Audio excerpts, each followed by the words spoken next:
In the Gray, 2026. Some people work within the law, others work outside it, but a rare few survive in the space between both worlds. In the Gray.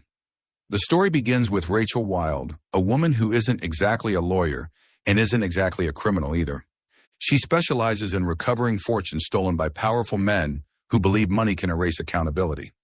Rachel operates in the shadows, where morality becomes blurred and justice often comes from the barrel of a gun rather than a courtroom. One day, $1 billion debt becomes the center of attention.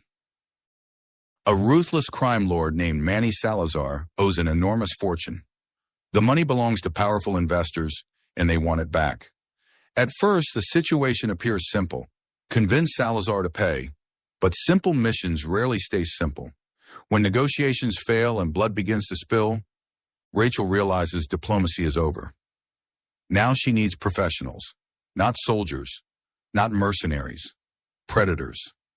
Then she got Sid and Bronco. Sid is cold, calculated, and frighteningly efficient.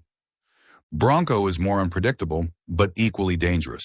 Together they are specialists in recovering assets and eliminating obstacles.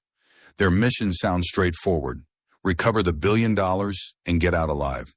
Unfortunately, Salazar controls an empire built on fear, corruption, and heavily armed loyalists. What begins as a financial recovery mission slowly transforms into a deadly war stretching across multiple countries. As the team pushes deeper into enemy territory, alliances become uncertain. Every conversation could be a trap.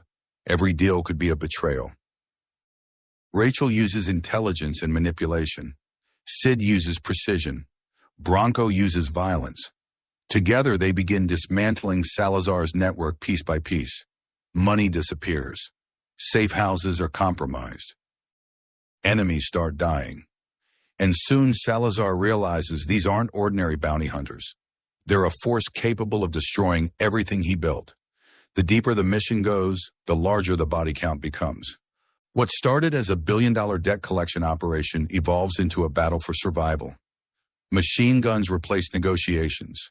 Explosions replace contracts. The entire operation becomes a game of deception where nobody can trust anyone. The climax eventually arrives in a storm of bullets, betrayals, and explosions. The heroes face overwhelming odds while pursuing the stolen fortune. By the end, they emerge victorious, having dismantled Salazar's operation and reclaimed the money. But the victory comes at a cost, or at least the film wants us to believe it does. What works in the film? The cast, Henry Cavill, Jake Gyllenhaal, and Isa Gonzalez, carry the movie with charisma alone. Even when the script becomes thin, the chemistry between the leads keeps the audience engaged. Stylish presentation. Guy Ritchie delivers slick visuals, sharp editing, exotic locations, and polished action sequences. The movie looks expensive and professional from beginning to end. Fast pace. The film rarely slows down. There is always another mission, another gunfight, or another twist around the corner. But here are the major flaws in The Gray. The invincible hero problem. Throughout the movie, a tiny group of operatives repeatedly faces overwhelming numbers of armed enemies. We're talking about situations where 6 people survive encounters against dozens, sometimes seemingly hundreds, of heavily armed opponents.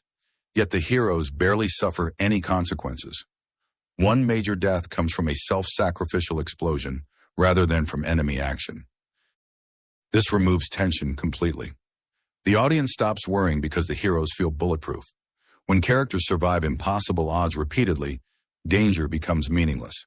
Instead of feeling suspense, viewers start asking, how are these guys still alive? No real character development. Sid starts the movie as a professional killer. He ends the movie as a professional killer. Bronco starts tough. He ends tough. Rachel starts smart. She ends smart. Nobody changes significantly. Nobody learns anything important. Nobody faces a deep internal struggle. The characters are entertaining, but emotionally flat. Weak villain threat.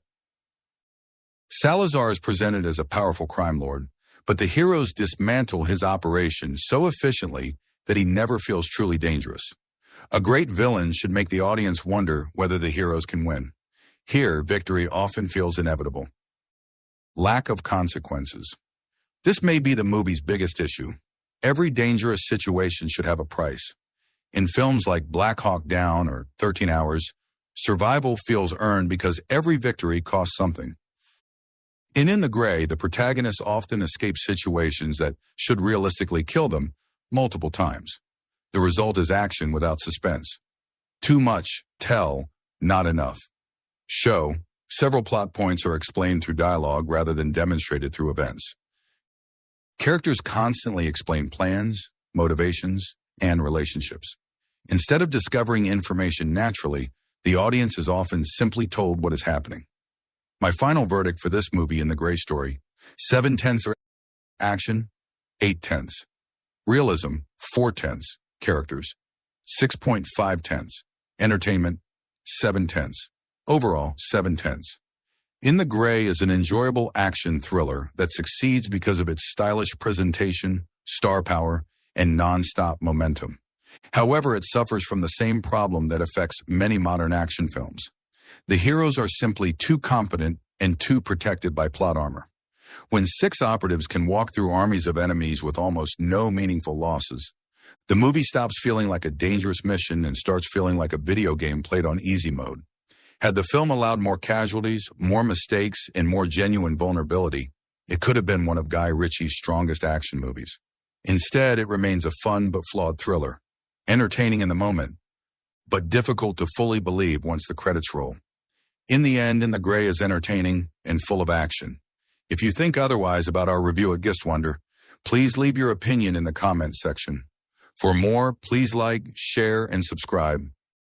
Thanks for watching.